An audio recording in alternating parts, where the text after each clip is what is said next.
Hi, I'm Anne from Game Like a Mother. I specialize in games that can be played in 20 minutes or less, and I highly recommend giving everyone a cat for Christmas this year. But if you can't do that, and if they play a lot of board games, these are the top 5 games I would recommend.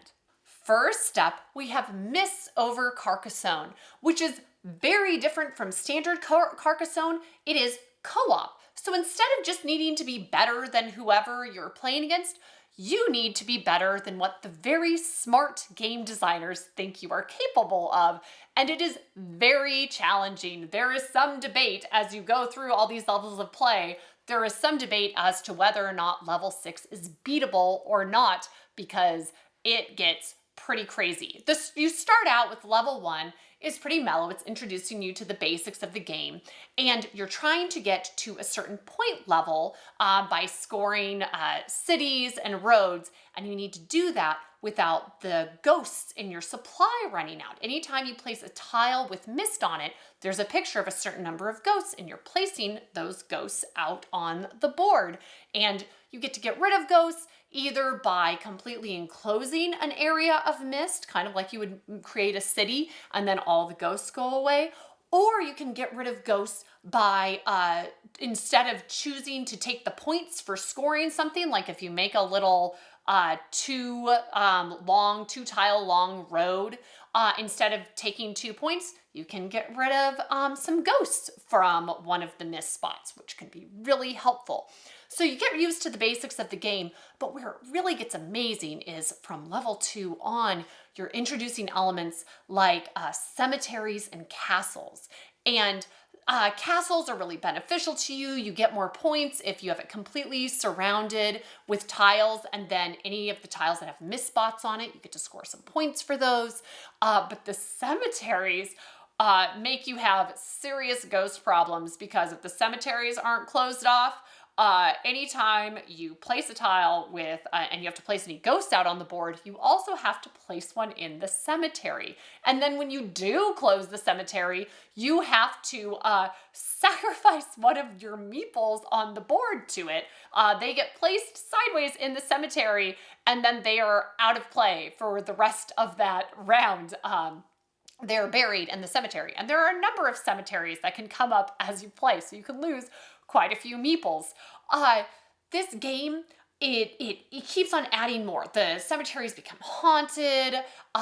You have the hounds are unleashed later on, and they help. So it's just really engaging.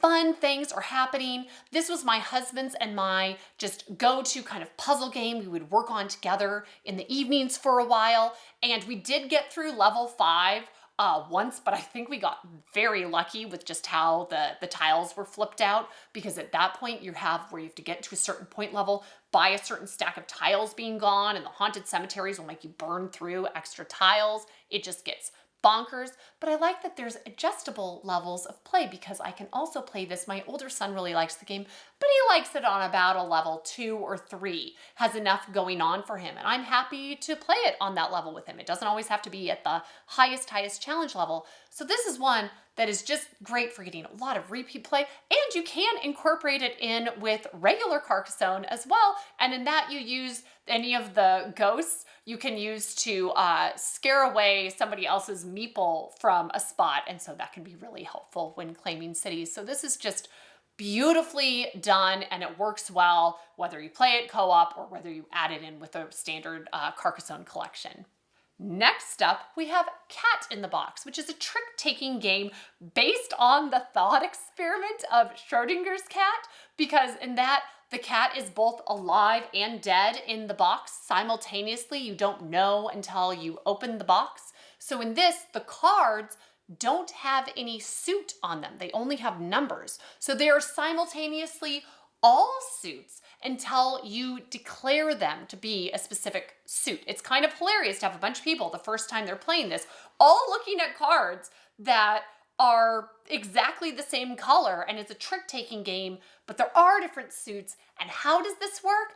It works really beautifully. To whoever's, you declare how many tricks you think you're going to take, and that is your goal, and then you take turns. The first person leads, and you can either choose to follow suit, or you can declare yourself void in that suit and play something else if you want, but then you can't ever play that suit again. And so you're trying to kind of finesse your cards both to take the number of tricks you said you would take, and each time as you play a card, you're placing one of your little tokens on this grid that tracks which card of which suit has been placed. And if you make your goal, you get extra points for there being those all being connected out there. So there's like a few different things going on at once. I feel like I'm trying to finesse my hand. I'm trying to finesse exactly what I'm playing and where it's being placed out there.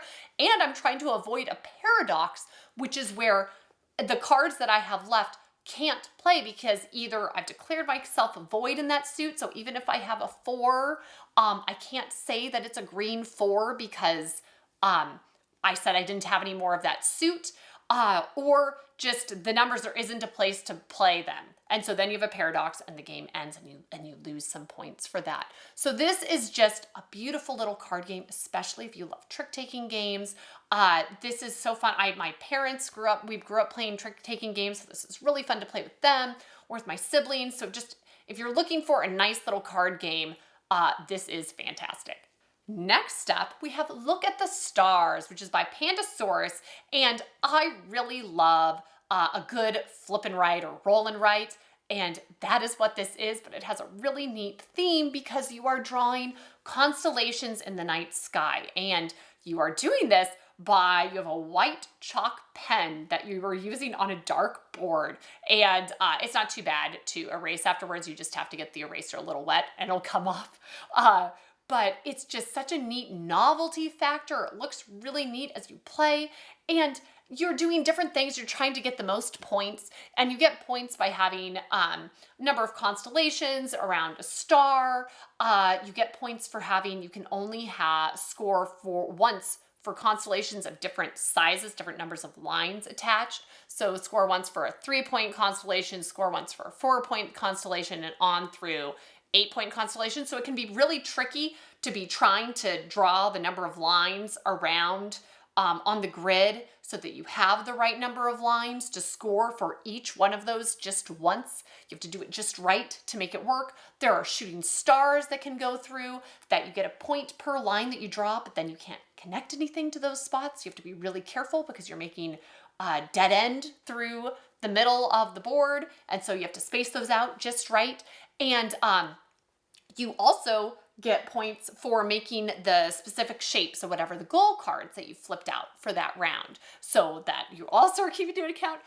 And in the midst of all this, the sun is coming up. So after you've gone through a few cards, the sun is now up and you can't draw on the bottom couple of lines of the board. And then you go a few lines further, and a few cards further, and now there's 2 chunks along the bottom of the board that you can't draw in anymore. And so you're at the beginning of the game, you're really racing to fill in the bottom of the board and then moving up. So I loved this because it was really quick and easy to get up and running the first time we played, but it felt like there was a lot going on, but it was manageable. And they have a lot of different advanced rules and variants that you can add in as you play more in the game. So it's not like, okay, you just played the base game and that's it. There's more if you want it. And just for the novelty factor is really neat. It's impressive when you get it out. People say, oh, star theme, that's pretty fun. And oh, this is what the boards are and this is how we draw. So it's nice. You get it out and it is instant success for all involved. Next, we have Downtown Farmers Market. This is kind of my go-to alternative to point salad in my collection. And it feels very similar to point salad, but I like how the gameplay works a little bit better. And I feel like I have more control over what is going on and I can interact with more people around me, but it hasn't made the game any more complicated. It's just more fun. So in this game, you get to pick your goals at the very beginning of a round. You have 4 tiles that make up rows and 4 tiles that make up columns, and you place them together to form your grid, and that's what you're trying to do. You're trying to place all the tiles so that you make those goals over the course of the game. And on your turn, all you do is you take a tile and you place a tile in your grid. And then it's the other person's turn and you go around And depending on how many people you play with, can vary in how much it feels like other people are trying to get you. In 2-player, a key part of the game is you place a tile and then you get to discard a tile from the drafting area at the top of the board. And so if it's 2-player, I'm looking at the other person's board and saying, I think you want this one, discarding it. By the time it gets up to 3 or 4 players, there's much less discarding going on, and you're just trying to get what you can to fit in, so you just make your own goals.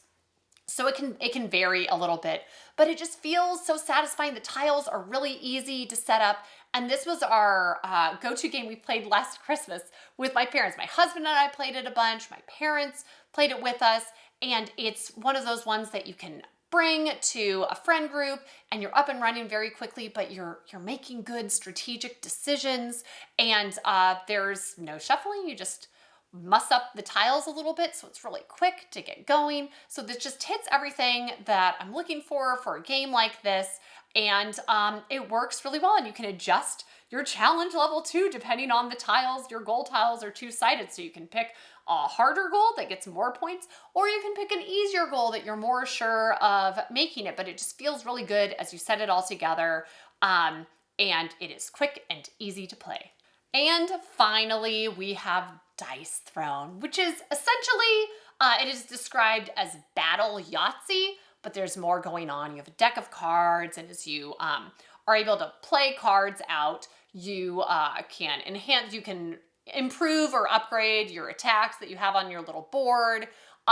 You can get cards that allow you to manipulate dice rolls, both in your favor or to make it so your opponent doesn't have a good attack. You're trying to take out your opponent and eliminate their health to 0 is the purpose of the game. And there are a ton of different versions of this out there. They've got season 1, season 2, some of them are re-rolled, there's Marvel sets. You can take any character and battle it against any other character. So if you aren't sure where to enter this game, just pick a couple of characters that you like and you're good to go. But specifically, I would recommend getting the Santa versus Krampus edition because one, if this is a seasonal gift, very seasonally appropriate, and also it gives you bragging rights, especially if it's within the Dice Throne community. I'm on a Dice Throne Facebook page, and let me tell you, there was a countdown. People were saying, when is Santa versus Krampus going to be available again? When is it going to be available? It was a limited Kickstarter at one point, and now they made more copies available for purchase.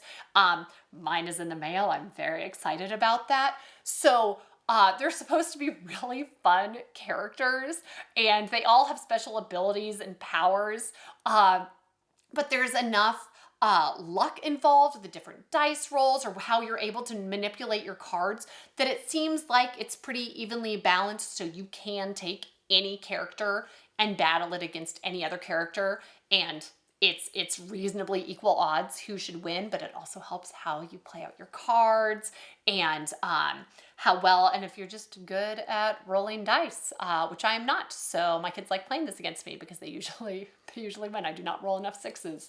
But the game is fantastic, and just pick whatever set you like, but get Santa versus Krampus because it's the most exciting one. So that's it for my top 5 games for gamers. It can be a tricky thing to gift a board game to someone who plays a lot of board games, but any of the ones on this list should be met with approval. That's it for me. Thanks, and see you next time from Game Like a Mother.